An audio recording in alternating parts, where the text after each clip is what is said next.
and welcome to learners of MA in Women and Gender Studies. Today we have come back to you with a very interesting topic for discussion, which is women's leadership in workplace. And we have with us two of our panelists who are going to discuss this topic not only from academic point of view, but with their field experiences also. I introduce you my first panelist, Ms. Meenakshi Krishnan. Hello everyone.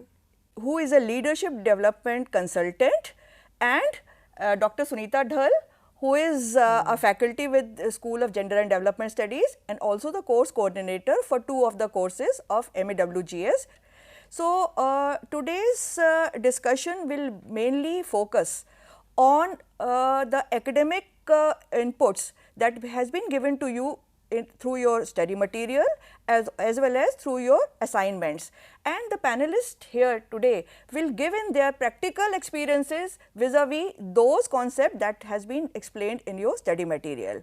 So, I start with Meenakshi Krishnan, who has been a student of MAWGS as well.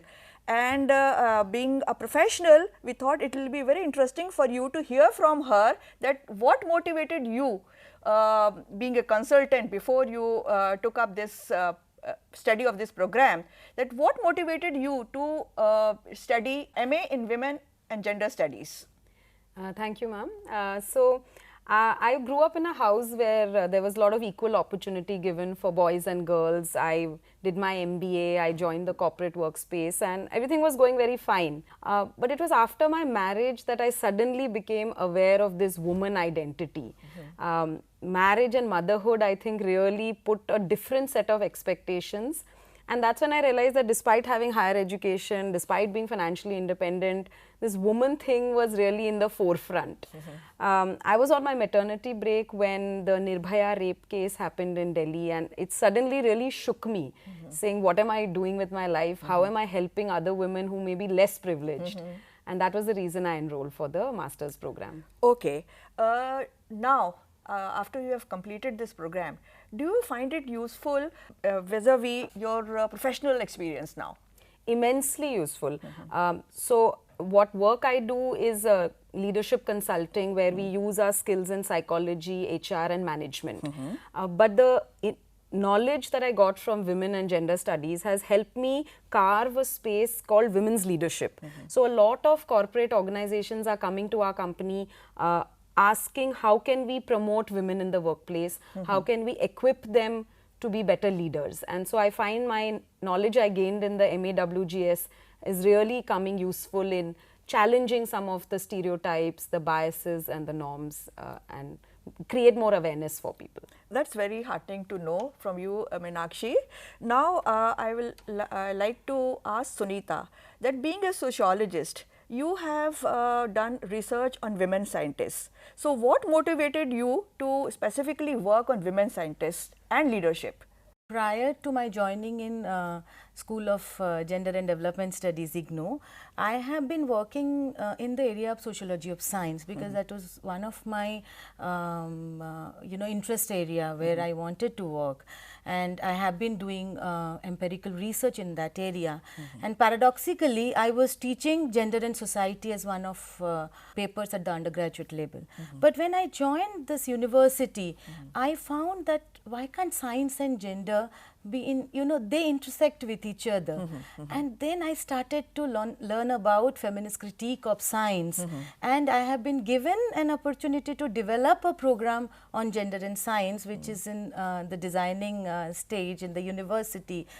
Since then, before developing that program, I undertook some kind of empirical work in terms of looking at women scientists, their issues and concerns, in a much, in the context of India, because not so much work so far has been done in the area of women in science. So, leadership is a far away question, because now we are actually have not looked at in terms of gender disaggregated data in different scientific institutions. Though there are a couple of people, feminists, they have been working in the area, but we they are all working in a much more discrete manner per se, and doing individual research. So slowly this area is expanding if we look at India and in broader the context of South Asia. Yeah, that's right, Sunita, that this area needs to be understood and researched more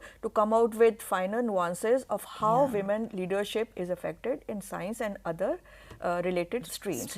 Now coming back to corporate world, what is the status of women's representation in corporate sector? Can you give us some insight on this, Meenakshi? I think women have really made a lot of progress in the corporate world. Every day we have women business leaders getting published. A lot of banks and financial services organizations are led by women. But if you really see where the overall picture is, it's not looking good. First problem in the corporate world is that the entry pipeline itself is very limited. So as ma'am would also be aware that in engineering and technology itself, they are finding that the enrollment of women is only 30%. In the premier business schools like the IIMs in India, again they are finding that from 30% last year, the enrollment percentage of women has dropped to 25%. So that means your entry pipeline itself is limited. Then you come to industries such as manufacturing and FMCG, where again there is a lot of resistance both from society and women themselves to join such fields. Financial services, I would say, is still better in entry level, taking equal representation, 50-50 women say coming at the entry level.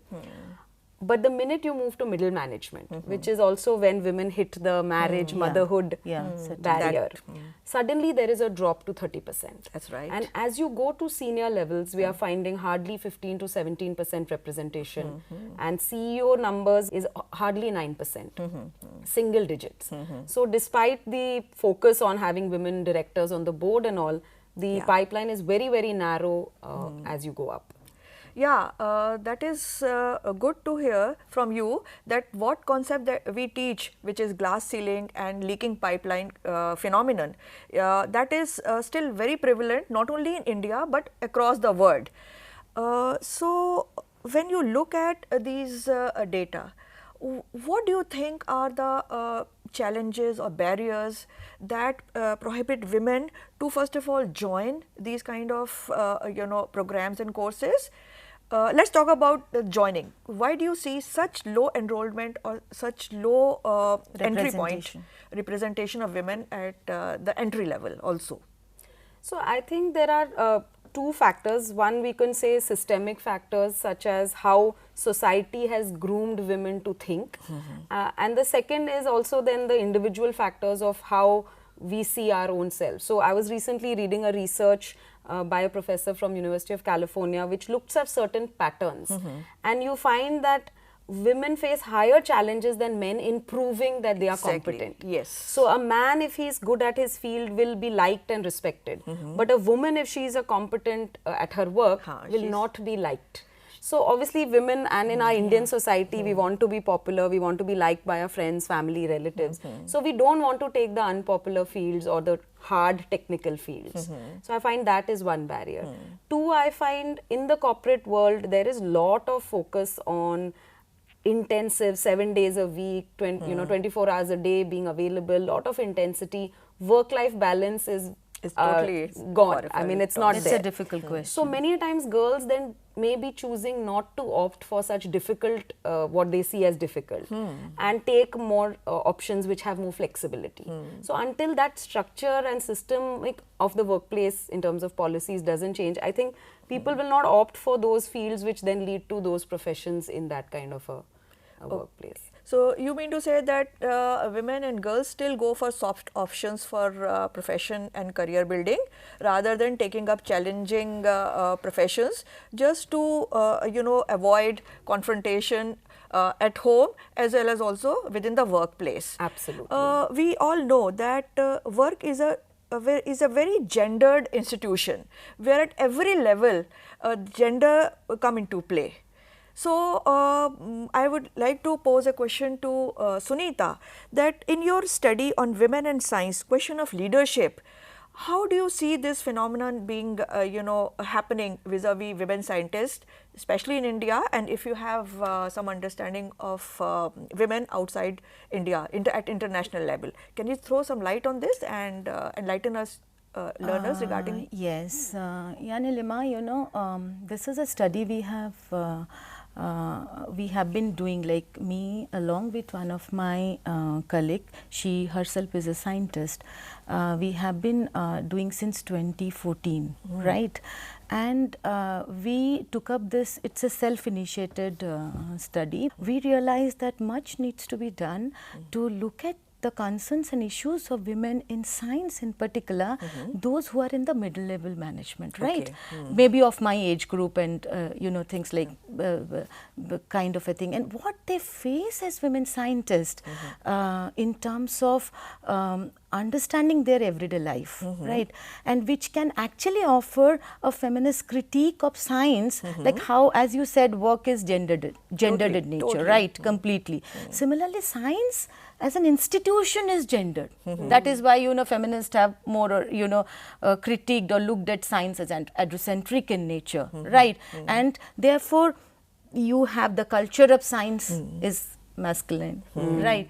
There, you know, it does not allow that flexibility for women to come and work in that culture. Like I would like to quote one of the feminist theorists in the past, who says that both science and family both are you know, greedy institutions which demand the undivided loyalty of women. So when you see that the household has not been restructured in terms of role relationship, gender dynamics. Similarly, science as an institution has not changed. Has not evolved, as you said, right? So there is a problem we could see. And in the second study, what we it had done in a two level, secondary data, because not much data, gender disaggregated data is available in terms of representation of women in various scientific institutions, and similarly women getting the fellowship of science academies and the Bhatnagar Award. So if I just look at the Bhatnagar Award, and we calculated the data from 1958 to 2014, and we realized that the representation is very less when it comes to how many of women are getting, particularly disciplines like earth science, mathematics, 2, right? And earth science, 1 women. You look at the period 1958 to 2014, but look at the number of women getting or receiving the award. And physics, it has 0. There is not a single woman, right? So this is a problem.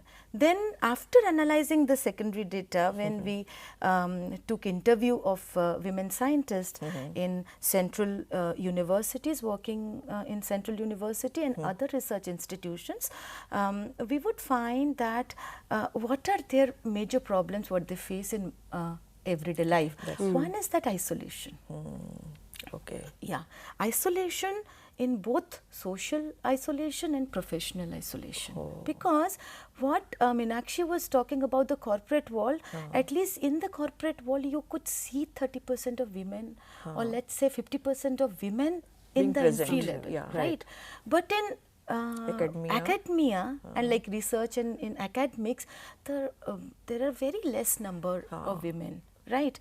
And let's say, and therefore if there are less number of women, then they are completely been isolated in their professional sphere. And the time it required them to participate in the laboratory or other research related activities, it also raised different questions in their social sphere. So isolation is something that is a matter of concern. Second, I would say that discrimination, like how being a lone woman or less number of women, that they are not been taken up, let's say the departmental committees, right? Access to funding, even part of a project, because project is been led within a, by a team, right? So less number of women, so much easier not to include that particular women, rather than being inclusive. Right? So I would like to add what ma'am very rightly said about family being an institution that takes up so much energy. I mean, I was just reading about a research last year that says that in India, women are still doing 9 times more of the household unpaid caregiving work than men. So with that kind of sort of double shift which we read about in our course, it puts an immense pressure on women to sustain in a career. And you need huge commitment to your field and your profession. Correct. I mean, while women scientists, I think at entry level only are so few, in corporate sector when you are at middle management, you may be the one woman and 15 men in the room on a committee. So automatically, and you feel, you know, isolated as you said. And then a boys kind of network thing happens. Many times we get women asking us in my workshops, you know, men go for breaks, they go for networking dinners, and they decide and make decisions over there. How can my career proceed? So those can sometimes be challenges which then women have to find ways to overcome. That's very true. You rightly said that women have to take up double shift or double burden, but I would request Sunita to throw light on triple burden that women you know, have to bear. That one is that, you know, in this context when we are talking about triple burden, much work has been done. One is that you're sharing the household responsibility. Second, it comes that you are a working woman. Then learners have already read about the distinction between private and public sphere. And the third is that the burden of the community, right? Work. That what has been done, like extension work, it is completely shared by the women, right? Whether it is in the professional sphere or in the work sphere. Primarily, it has been looked at within the domestic sphere, like maintaining the kith and kin, right? Other social relationship, even participating in any community activities. So this is a triple burden. You know, when we were discussing in the previous question about the findings, what we would like to look at here in this particular paper is that multiple roles within the professional sphere. We have spoken about multiple roles within the private sphere, private and the public spheres, right? But what about professional sphere? Then my respondents, they shared that how, like, the response, like as an university teacher, right? They have the work of administration, teaching and teaching work, then research and extension. So if a woman scientist is given a position of head of the department, then much more they have to prove as an administration. So what is happening is that the research related work is suffering. So when they are struggling, so here, in that way they have to struggle much more even to get that research related work, because as it is, they are not part of any team. They are excluded. So even if being a man you work with a team and you have taken up an administrative position, so your team is working also for you. But for a woman scientist, it is little difficult.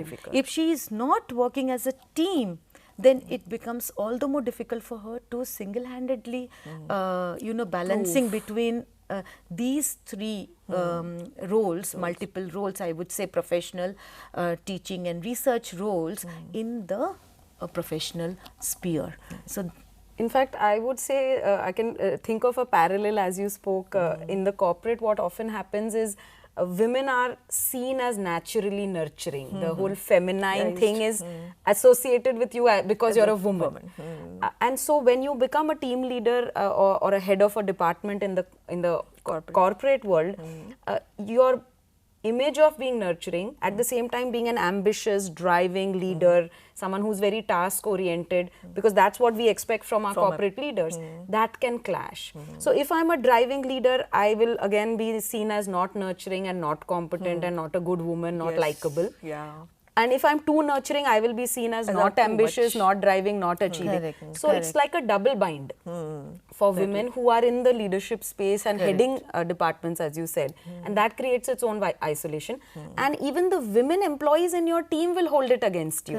I think there is sometimes that bias also. Not That is just that true. men are not supporting you, but even we women often have those unconscious biases. Exactly.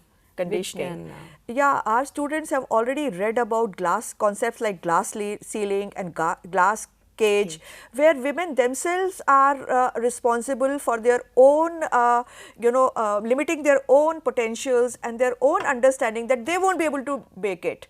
So all these, barriers have to be broken not only at the level of the institution, but also at the level of self, at the level of individual, that how one can get out of that mold and mindset and also accept challenges with hand holding and support system in place, so that a woman can be a career oriented as well as keep her feminine self also well intact.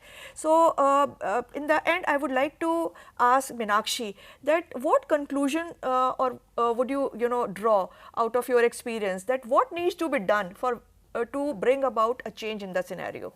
So I think based on my last 2-3 years of intense working with women, I would say that opportunities are not going to be offered. They have to be seized. So till the system can change, I mean the maternity bill by the government of India recently has really created more space for women to continue working. But despite that, mindsets are not changing easily. The motherhood penalty is still in place, where the minute you become a mother, either you're seen as less committed to your work, or your family puts on pressure to you to leave it because now you have a family. So women will have to find the courage and the strength and conviction to face this resistance, the guilt factor. You have to manage it internally and continue to stay committed to your profession and your career, and then only the mindsets will change. So I think the institutions will not change till the women change themselves, and I think that's the work to be done. I would request Sunita to throw light on this aspect. I would suggest that maybe we can go in two ways, and particularly in India. One is that more and more research needs to be done in this area, and I'm sure many of women's scientists as well as feminist scholars, they have been contributing to expand this body of knowledge. One is that because it gives a voice to women. Many of us realize while working in this field is that even women scientists themselves, or women in the corporate world, as you said, they are unable to even see through the kind of struggles. So here there is a lack of articulation. Very true. Articulation of their own situation and articulation of their own research work. So much of this, research needs to be done, first thing. Second is that, as you know, she's a trainer in the corporate world, and particularly gender trainer. So I think these kind of, organizing workshops, like in terms of skill building, let's say, right?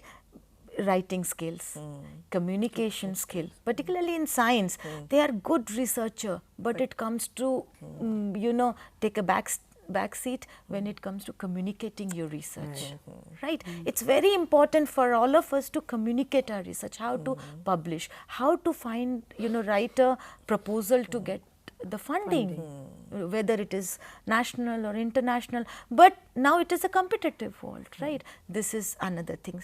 And third is very important, particularly in the area of leadership, is networking. Yes. Networking and negotiating skills. Within your own institution, either you work as a group, or else you collaborate with, people outside your institution, so that you create a network. And that space is very important for women, whether they are in science or any other professions, to share their views and take up collaborative model, because feminist have been talking about not competitiveness. That is one of the rejection of or a critique of feminist science. So how to develop that cooperative space? It's very important for women to you know, network and negotiate with other women, so that they can actually talk about not only the issues and concerns, but again how to go ahead with certain kind of work in their professional sphere. So, after viewing this program, learners and viewers, you would realize that women who have opted to go out in you know, public sphere in a profession, they have to get over their isolation, they have to get into networking situations, or you know, be part of some networks where their work is shared, especially their professional work, and their own situation can be analyzed vis-a-vis situation with other women in the same situation. So, they do not feel that they are the only one who is facing this kind of trouble. And also for the older women in profession who have achieved leadership positions or who have been able to advance their own career, for them it is very important to mentor the second line of professionals to be able to take up their leadership positions, so that the you know, the journey which has begun now should be carried forward and should not come to a break without coming to a to the end or the goal that we have put for ourselves. That is why also it is said that it is important to have the critical mass, which is supposed to be 33% to 50%, to be able to be visible in you know, various forums and in various platforms, so that women's voice also makes an impact, that it can be heard, it can also be understood in its right with its right perspective. Thank you viewers to be with us today, and I hope that you have also gained some academic understanding as well as experiential sharing of the experts present with us today, and you will be able to also relate to what is being you know, taught to you in your study materials, especially for MWG 0011, which is Women in the Economy. Thank you so much and have a good day. Thank you.